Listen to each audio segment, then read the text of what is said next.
how much pesticide residue is actually required to affect pregnancy outcomes and or affect the health of the fetus or the child itself. Well, according to the recent research, which was an observational study with self-reported questionnaires, so it has to be confirmed even further, according to the recent research by the Journal of American Medical Association, not very much at all. In fact, quite small amount, and all easily within the permitted range, safety range of the EPA, meaning the typical fruits and vegetables that you're going to find lining a grocery store shelf. So let us proceed. In the public cited title, Intake of Pesticide Residue from Fruits, Vegetables, and Infertility Treatment Outcomes. Now the JAMA, you'll notice now you see infertility treatment, but they expanded the impact of the results hypothesis-wise beyond that of just infertility treatments. It was just infertility treatments what they were utilizing which showed the damage of the pesticide residues itself. So let's proceed. Bottom line, eating more fruits and vegetables with high pesticide residues was associated with lower probability of pregnancy and live birth following infertility treatment for women using assistive reproductive technologies, which is counterintuitive because all of a sudden now you're going, well, if they eat less of fruits and vegetables, they have a better chance of a positive pregnancy outcome or getting pregnant itself, which ironically, the lack of eating fruits and vegetables itself is a health concern. So possibly the low levels of pesticide residue or high levels of pesticide residues which are found in your grocery store type produce negated. It even went beyond negated, made it even worse. So all the health benefits of eating those fruits and vegetables was kind of eroded due to the fact of the chemical adulteration of the produce itself. The research question, is preconception intake of fruits and vegetables with pesticide residues associated with outcomes of assisted reproductive technologies? I'm reading from the Journal of American Medical Association's public report or public release. Why the question is interesting? That's what they said. Animal studies suggest ingestion of pesticide mixtures in early pregnancy may be associated with decreased live-born offspring, leading to concerns that levels of pesticide residues permitted in food by the U.S. Environmental Protection Agency may still be too high for pregnant women and infants. That's where the JAMA tended to expand the scope beyond that of just the study itself.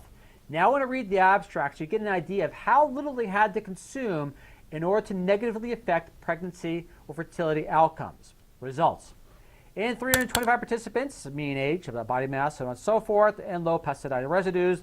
Want to skip ahead. Greater intake of high pesticide residues, fruits and vegetables, was associated with a lower probability of clinical pregnancy and live birth.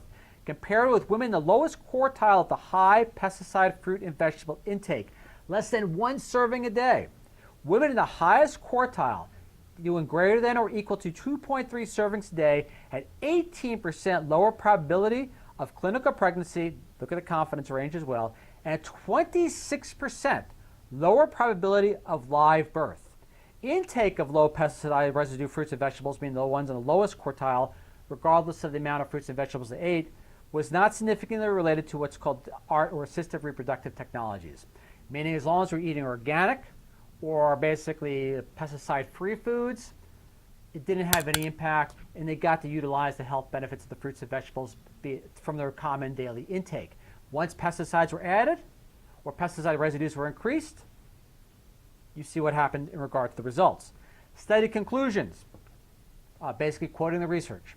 In conclusion, intake of high residue fruits and vegetables was associated with lower probability of clinical pregnancy and live birth among women undergoing infertility treatment.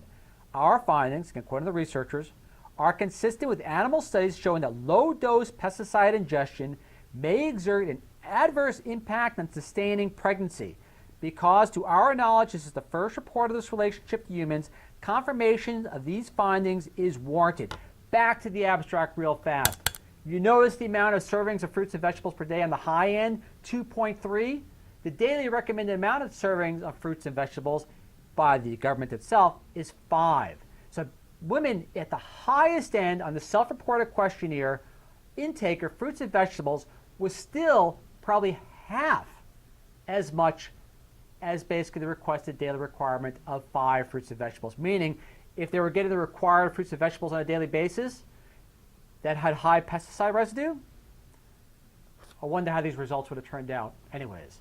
So in the meantime, someone's looking to get pregnant or have a child per se, or is currently pregnant, it would behoove them if they at least try to get either locally grown, non-pesticide, and even better yet, organic fruits and vegetables in their diet, as opposed to, unfortunately, the commercially grown stuff, which you never can know what the pesticide residue levels are, even if they are within the EPA safe standards.